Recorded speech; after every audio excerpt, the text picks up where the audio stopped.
hustle hard, hustle every single day. I'll be making moves till I'm buried in my grave. To the system, I don't wanna be a slave. I've been doing shit my way, or the highway. And in the driveway is a nice range. Cause I grind through the climb, I invite pain. You'll never hear me, bitch, nah, I don't complain. Just gotta flip the switch and you can go and obtain anything you want, anything you need. Your mind's got the key ingredient, it's belief. They deceive with the negativity, but I just slide right by that energy. Even when you feel low, you can still go. Even when you feel slow, you can still go. Even when there's no hope, you can still go. I never answer to no. Hi ma'am. Yesterday, Kashi Purlak said, Nikashi later na my rentong was in Singju. Bora. No? You don't know. I didn't mean to have there. Càng chứ quy tế là cái gì đến đâu đấy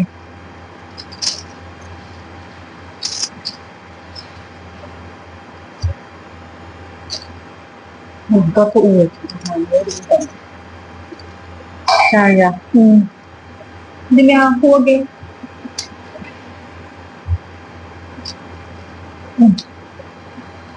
này không biết không được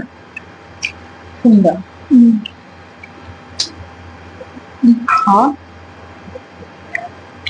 anh phải qua bên mày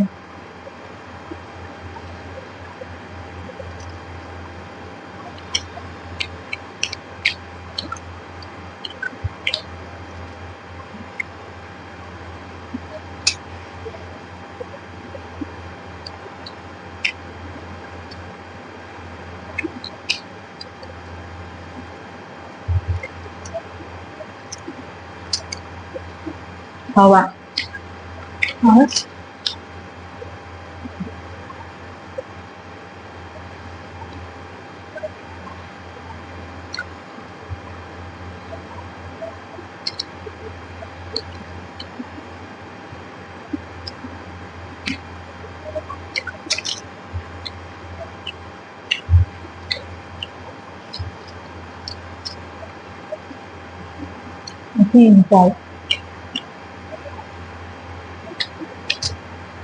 trời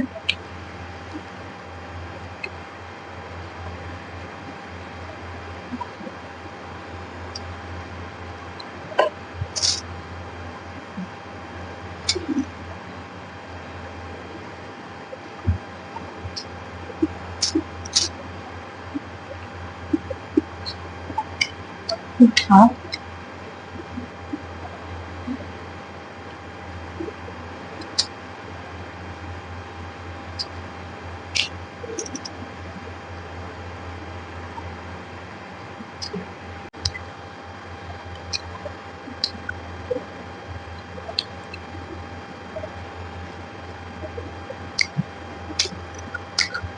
khó ấy đó chúng ta được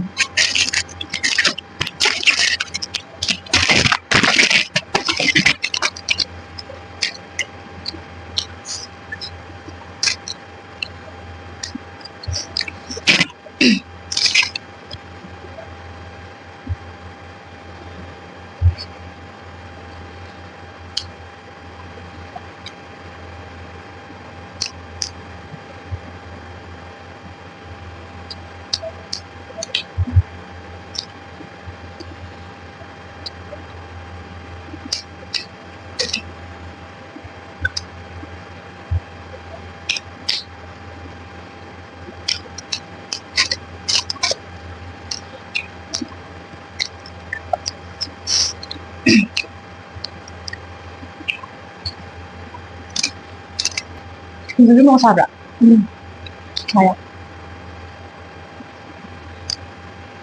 뭐 되게 우대 뭐 보니까 진짜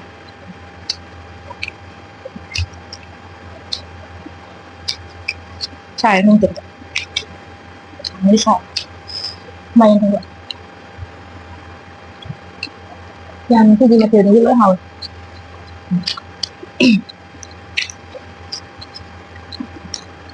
mà nhìn thế nào mà cũng tốn trái được rồi là học tế khi hồi thì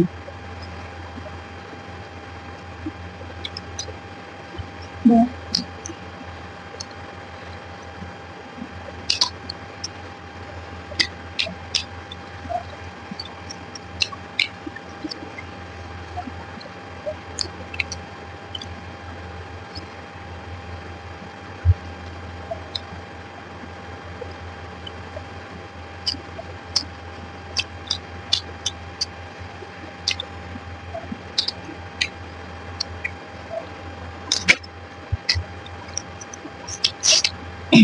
Hào luôn. Được.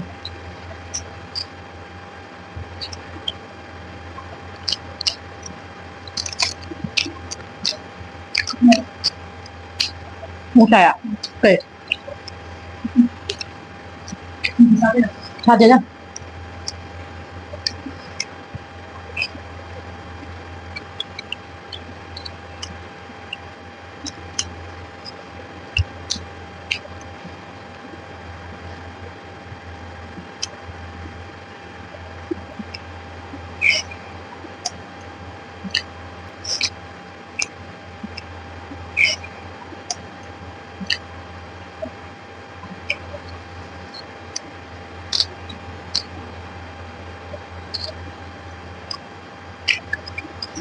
Ayun ka.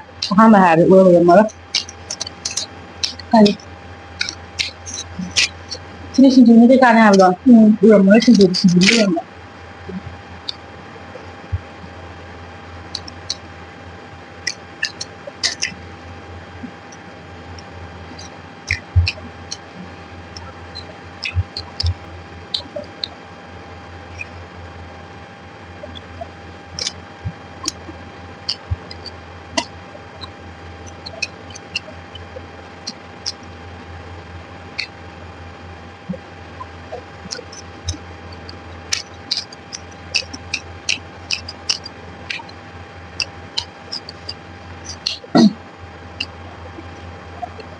Hào đấy. Hào quá.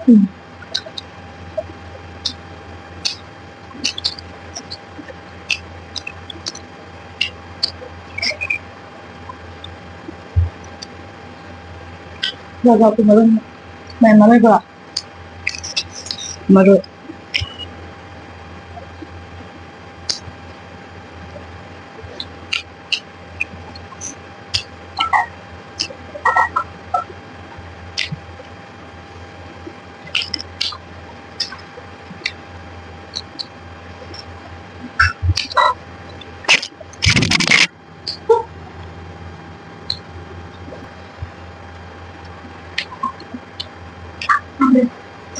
thôi thì cái thùng cho Hầu ấy với Hầu nè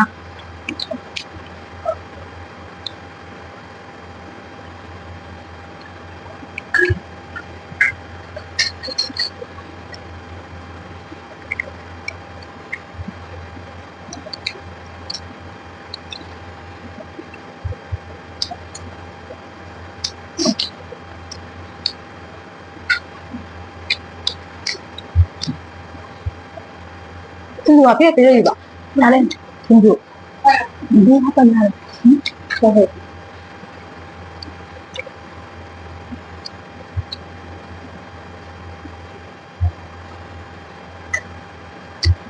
hah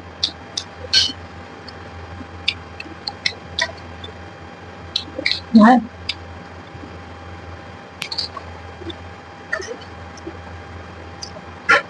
Vâng.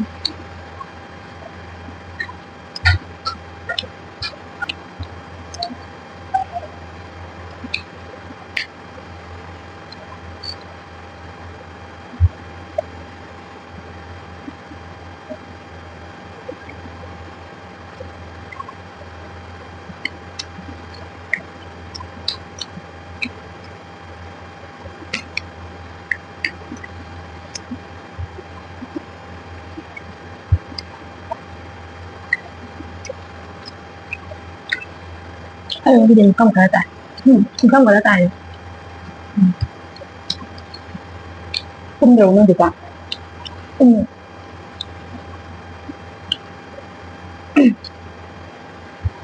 không nga đi không bị hỏng nha, không nga mình nữa,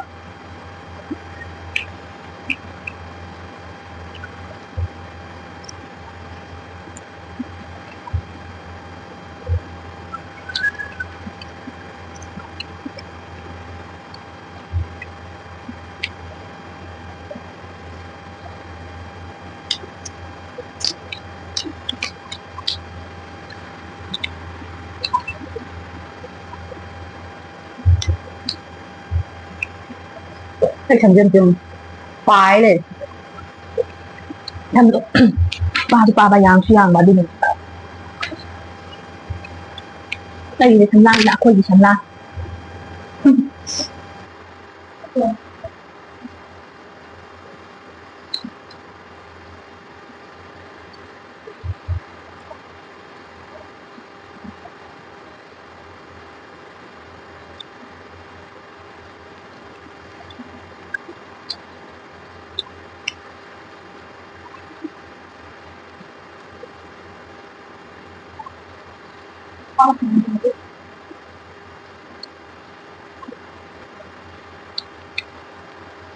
มันจะมาเด็กมันเรา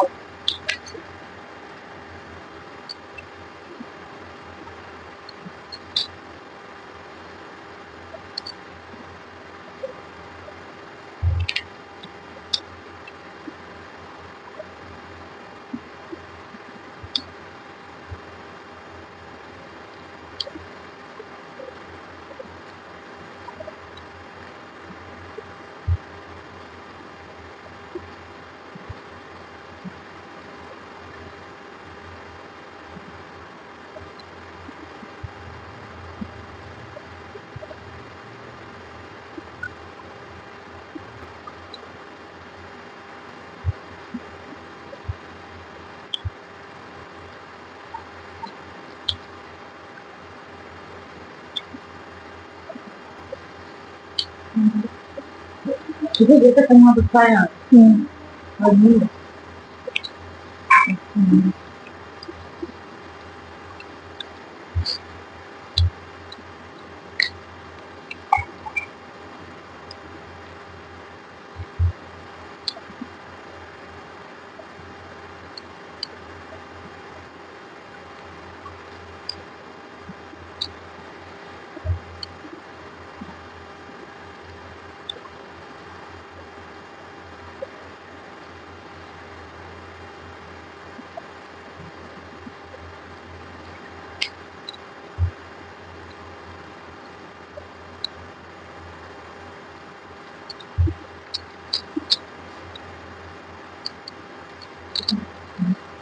ทำไมถึงรู้ไว้ฟัง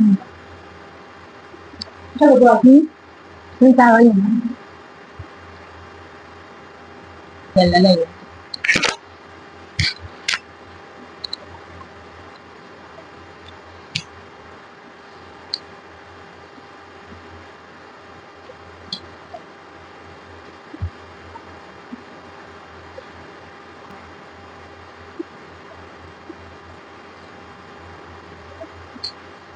เขาเป็นคนหายเลยเป็นใครก็เป็นหายเลย